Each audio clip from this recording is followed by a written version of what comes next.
médico formado pela Universidade Federal da Bahia, onde foi reitor por 2 mandatos. Ele também foi conselheiro e consultor de secretarias do Estado da Bahia e ministérios da Federação. Além disso, já participou como colaborador na Organização Mundial de Saúde e esteve em várias universidades do mundo como professor. O nosso entrevistado é reitor da Universidade Federal do Sul da Bahia e referência em educação nas universidades. A nossa prosa de hoje é com Naumar Monteiro de Almeida Filho. Professor, seja bem-vindo ao nosso programa, é um prazer recebê-lo aqui com a gente. O senhor é médico, né, e trilhou aí um longo caminho no campo da saúde, com pesquisas e diversos trabalhos publicados. Né? Desses, tem algum que o senhor considere mais importante, no sentido de que ainda precisa ser mais discutido? Eu fiz medicina há muitos anos, depois fiz uma área chamada epidemiologia, que é o estudo dos aspectos quantitativos, estatísticos ou demográficos das doenças. E eu trabalho com doenças mentais.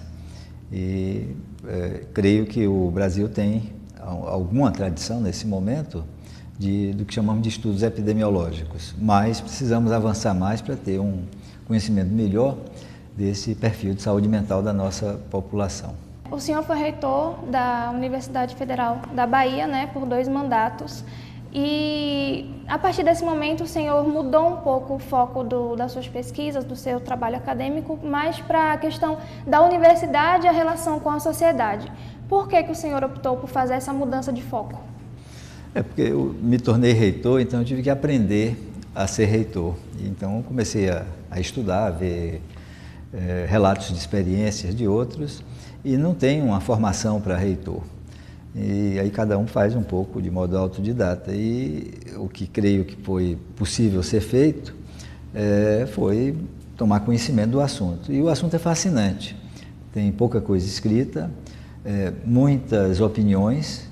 É uma área muito doutrinária, as pessoas têm opiniões muito firmes sobre os assuntos referentes à educação universitária e pouca coisa investigada, escrita. E na área da saúde, menos ainda. Então eu fui gradualmente me concentrando, aí no caso da produção acadêmica, mais nesse tema, que é educação superior e com um foco específico sobre a saúde. Na UFBA, onde o senhor esteve reitor, né, foi implantado em 2008 o Programa de Apoio a Planos de Reestruturação e Expansão das Universidades Federais. Qual a proposta desse programa? Foi um movimento que a gente pode até considerar como a reforma universitária brasileira de 2008. Ele foi concebido no ano de 2006. A nossa instituição, inclusive, esteve à frente desse processo. Eu era reitor no período, como você disse, fui reitor entre 2002 e 2010. E na preparação para o segundo mandato, nós fizemos um programa chamado UFBA Nova, que era uma proposta de reestruturação curricular da graduação, integrar a pós-graduação, ampliar as ações afirmativas, expandir vagas, abrir cursos noturnos, mas fundamentalmente uma reestruturação curricular, com o conceito de que a Universidade Brasileira, desde o século XIX, mantém os modelos de organização disciplinar da formação universitária, em que o aluno entra direto na profissão. E a maioria das vezes vai descobrir o que é a profissão dentro já da universidade. E aí quer mudar, é obrigado a sair para prestar outro processo seletivo, agora é o Enem, era o vestibular. Então a gente avançou o modelo, e esse modelo, quando apresentamos ao Ministério para apoio, ele foi acolhido e ampliado. Aí se tornou, chamavam de Projeto Universidade Nova. E depois se tornou Reúne, para rimar com o ProUni, que era a iniciativa, aí já no início do segundo governo Lula, de ampliar a Universidade Brasileira, ou a educação superior no Brasil, abrindo vagas no setor privado de educação, isso é o ProUni. Uma contrapartida foi concebida para as universidades públicas, no caso a rede de federais, e foi isso que se chamou de Reúne. E, na verdade, terminou sendo um programa de refinanciamento da universidade com a abertura de mais vagas para professores e investimentos, coisa que a Universidade Brasileira não via há mais de 25 anos, né? E foi muito polêmico esse programa, porque uma parte da universidade se recusava, ou pelo menos questionava, a possibilidade de ampliação. O argumento principal, contrário, era que para ampliar tem que resolver os problemas da universidade antiga, né? Mas aí teve uma movimentação muito grande, porque havia um orçamento bastante grande envolvido, e todas as universidades federais aprovaram a entrada no Reúne. Só que cada uma delas apresentou uma proposta diferente, e poucas tinham reestruturação curricular. Quais os pontos positivos e negativos do Reúne? O positivo é que fez crescer, né? Foi uma indução bastante grande que fez crescer a oferta de vagas em muitos cursos. Qual é o principal problema? É que essa oferta cresceu fazendo mais do mesmo. Então, os cursos antigos, alguns deles até com referências muito velhas, né? Muito arcaicas, eles duplicaram vagas, cresceram. Outro ponto positivo é que interiorizou. Porém, ao interiorizou o modelo que era ajustado para as universidades já estabelecidas. Também é correto que ampliou o acesso ao interiorizar. Só que essa ampliação do acesso não foi acompanhada com políticas capazes de facilitar a permanência. Principalmente, não houve modificação no sistema curricular. Então, a universidade pública brasileira, em tese, ela deveria ser mais acolhedora para os alunos que vêm de situação social mais vulnerável, alunos que precisam trabalhar para sobreviver. Mas aí entra na universidade, tem aula no início da manhã num dia, no final da tarde no outro, no início da tarde no terceiro, algumas até pode ser à noite, e não facilita a vida do aluno trabalhador, principalmente naqueles cursos mais procurados, né? Então, isso que foi um ponto positivo, terminou ampliando a exclusão, de certa maneira. Era para ser um projeto também para reduzir a evasão, mas como não se fez reforma curricular ou reestruturação curricular na maioria das universidades, a maioria das universidades pegou cursos existentes, simplesmente dobrou vagas, abriu turma à noite, fez campos novos no interior e colocou os mesmos cursos, então aumentou o quantitativo. Só que o modelo existente foi multiplicado. E aí o principal problema do modelo existente é que é um modelo que fomenta a evasão. Então, ao crescer, cresceu também proporcionalmente essa questão. Mas o balanço geral é que a Universidade Brasileira Pública, a rede federal, tinha 600 mil matrículas. Hoje tem o dobro, 1.200.000, né? Tinha 100 e poucas mil entradas, aí passou a ter 240, 300 mil entradas. Aí cresceu, inegavelmente, né? Só que a demanda era tão grande que o crescimento da população matriculada foi maior do que esse crescimento. Aí o setor privado cresceu também, numa taxa até maior do que o setor público. E como nós não fizemos, na maioria das universidades, o dever de casa de fazer uma reforma mais profunda, nós tivemos uma ampliação de um sistema que tinha problemas, e os problemas continuaram, e é esse perfil que hoje a gente conta. Uma universidade realmente com uma cobertura maior, uma inclusão maior, mas está expondo mais pessoas a um modelo que, na minha opinião, é um modelo superado, que precisamos com muita urgência reestruturar, recriar, reinventar. E como que seria essa reestruturação? O Reúne permitiu que algumas universidades fizessem essa modificação, nós fizemos na Federal da Bahia. Já tínhamos um modelo interessante, desde 2005, já existia a Universidade Federal do ABC. E a lógica simples que todos os países desenvolvidos do mundo usam, o aluno entra na universidade e dentro da universidade que escolhe os cursos. Então, os bacharelados interdisciplinares são a solução brasileira para esse modelo que é um modelo já internacional. Apenas o Brasil não segue esse modelo, em que o aluno entra na grande área da universidade. Aí vão fazendo a sua formação, uma formação geral, formação específica nessa grande área, escolhe áreas de concentração, completa o bacharelado em 3 anos e aí é que postula a entrada num curso profissional. Por exemplo, pode entrar em humanas e postular ir para a comunicação. Pode entrar em humanas também e postula direito, ou economia, ou administração. No caso da saúde, os 3 anos do BI, como a gente chama, em saúde, se completam com mais 4 anos para medicina, com mais 2 anos para enfermagem, mais 1 ano para saúde coletiva, mais 3 anos para psicologia. E aí permite, primeiro, que os alunos tenham uma convivência no início, e depois é que a escolha é uma escolha informada. Esse modelo foi implantado, 18 universidades no Brasil, na verdade, têm esse modelo. Mas apenas 2 universidades têm esse modelo exclusivo.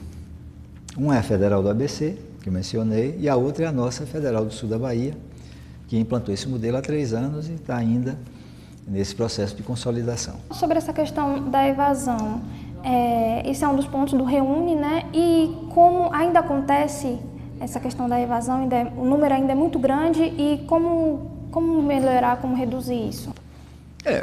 A evasão é muito alta. Antes do Reúne era, em média, nas universidades federais, metade. Metade dos alunos entram e não concluem.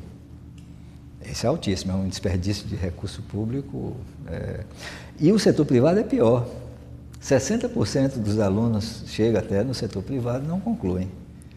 No caso do setor privado, muitos por inadimplência, incapacidade de cumprir os pagamentos, mas no caso da universidade pública tem o sistema inflexível.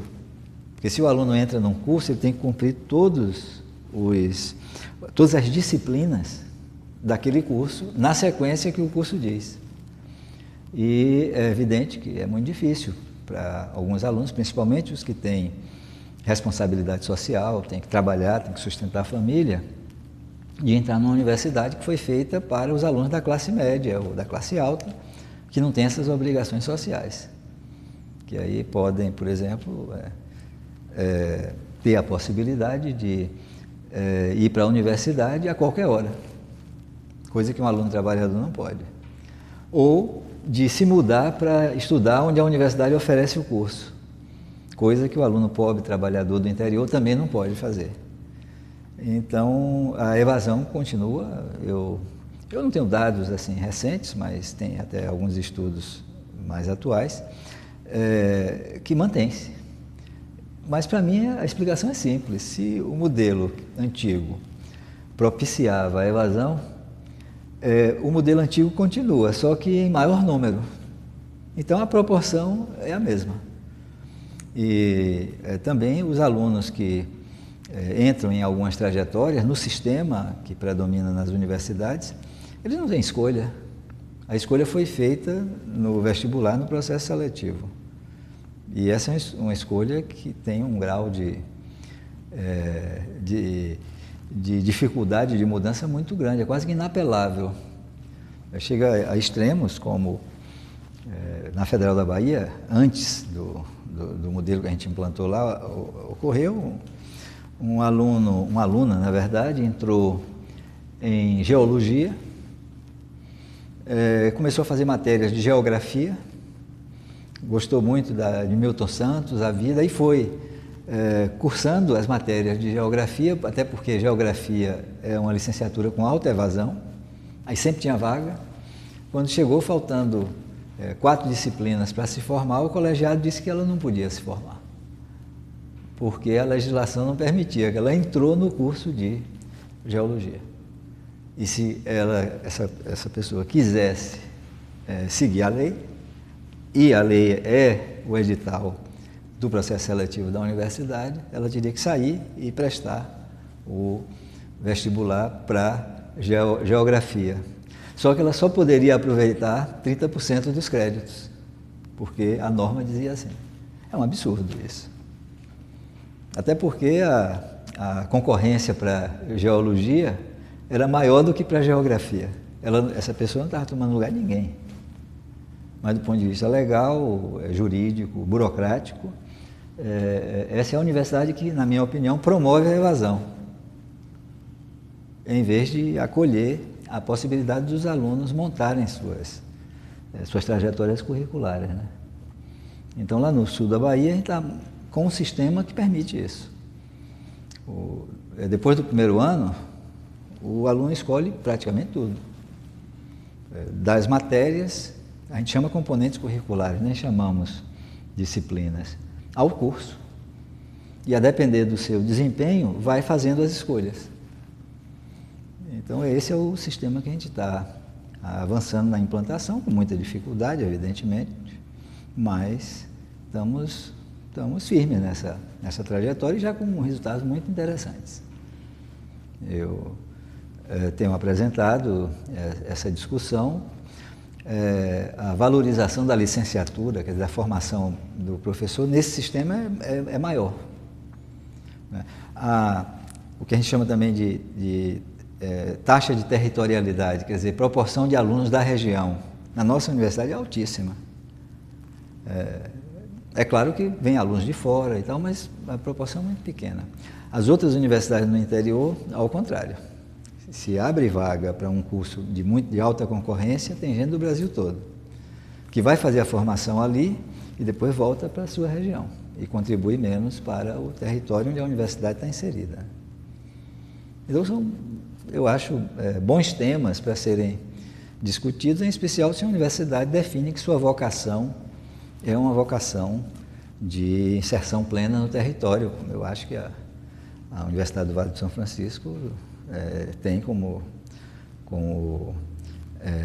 definição, como diretriz no seu processo.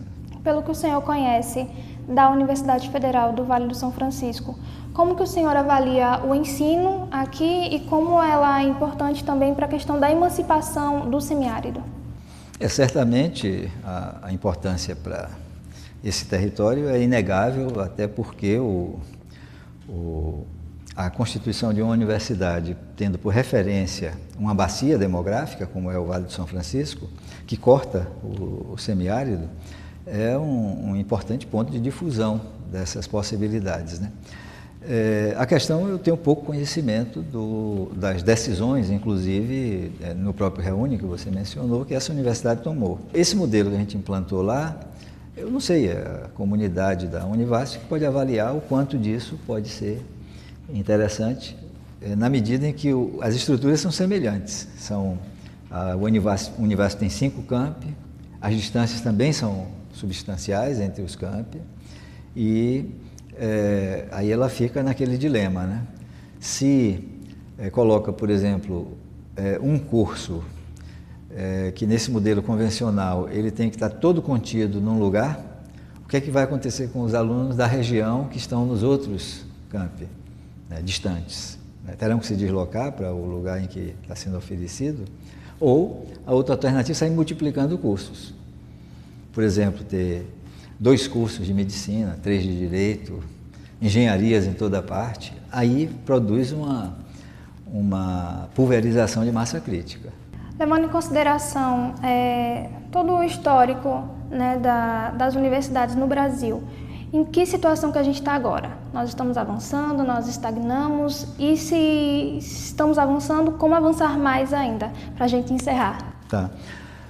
Eu acho que a gente teve uma chance grande no Reúne de avançar. A chance não foi bem usada pelo sistema em geral, mas permitiu experiências. E algumas dessas experiências estão dando frutos agora. A nossa instituição não fez parte do Reúne porque ela não existia. Mas a gente aprendeu muito com o que aconteceu e estamos implantando formas mais inovadoras. Mas as novas universidades não estão fazendo isso.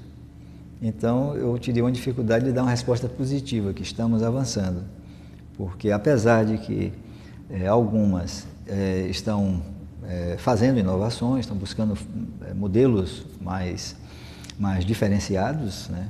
Inclusive com o uso intensivo de tecnologia, mas eu não sou muito otimista. Acho que o sistema perdeu a oportunidade de se recriar e agora tem dificuldades, inclusive para consolidar o crescimento. Tem muitas questões referentes ao modelo curricular, ao que a gente chama de arquitetura curricular. que no Brasil é do século XIX. Aí tem aquela frase que muita gente fala e tal, que o Brasil tem um modelo de ensino do século XIX, com professores do século XX e alunos do século XXI. E aí não encontra. Né? Então, eu acho que a nossa universidade está enfrentando uma séria crise que, nesse momento da crise política, financeira e institucional do país, é um belo momento para ela se repensar. Foi um prazer recebê-lo aqui no nosso programa. Muito obrigada. E você que nos acompanhou até agora, muito obrigada também. TV Caatinga, a verdadeira imagem do sertão.